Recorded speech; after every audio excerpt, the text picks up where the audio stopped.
Dans cette maison, les rois, ce sont eux. Pour leur confort, leurs maîtres sont prêts à tout. Doucement. C'est l'heure de la promenade pour Nitrate, le malinois. Problème, il pleut dehors. Thomas, son propriétaire, a la solution, ce tapis de course pour chien. C'est l'utile et l'agréable. Il aime faire du sport, il en a besoin, donc du coup, voilà, on le fait à la maison et lui, il le fait pour son jeu, donc après, il est content.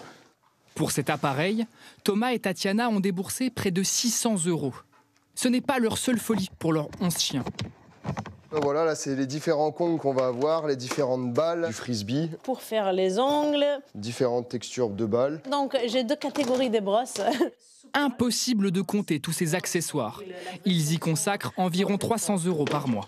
Nous, c'est notre passion, c'est notre vie. On vit avec eux et on vit pour eux. Et donc, du coup, à partir de ce moment-là, voilà, on adapte notre budget. Chaque fois qu'on trouve un nouveau type de brosse, des choses comme ça, on aime essayer, on aime voir, voilà. En France, le marché des animaux de compagnie représente près de 6 milliards d'euros chaque année. Dans cette animalerie de 750 mètres carrés, on trouve 6000 produits différents. Il y a le traditionnel rayon croquettes ou vêtements. Désormais, c'est le cosmétique qui séduit. Il est obligé de suivre un petit peu tous ces mouvements. Un coffret type cadeau dans une boîte avec un écrin en forme d'os. Et là, on a donc le parfum et le shampoing associé. Parmi les meilleures ventes, le collier GPS pour savoir où est votre chien quand vous êtes absent. Ou la nourriture qui peut prendre la forme de pâtisserie. Ici, en moyenne, chaque client dépense 90 €. Allez, Valky, tu laisses. Plein de jouets pour l'occuper, tapis de lèche, les jeux un peu d'interaction où ils doivent soulever des choses pour prendre les éléments. Et vous avez déjà un budget pour ce jeu? Non, pas trop. Vous savez, les petits chiots, on compte pas forcément. Pour les plus âgés non plus. À 13 ans, Candy, le cocker, vient faire un spa dans ce salon de toilettage. Avec la baignoire à bulles et surtout la pâtucure, un bain pour les pattes. Bah ouais, c'est toujours sympa. Elle a de l'arthrose en plus. Bah voilà, elle a de l'arthrose en plus. Genre, vous, ça vous plairait de faire un petit massage, tout ça? Bah, c'est pareil pour les chiens. Cette séance coûte 114 €. Pour cela, Valérie est prête à faire 2 heures de route 2 fois par an. Selon elle, c'est justifié. Nous, on sait le dire en tant qu'être humain, qu'on est détendu après un soin. Les animaux, non.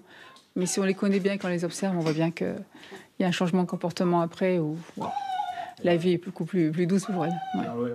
Pour prolonger la vie de leur animal, certains maîtres sont prêts à dépenser encore plus. Bonjour, non, pas du tout.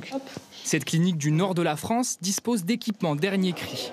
IRM, scanner, le matériel utilisé est exactement le même que pour les humains.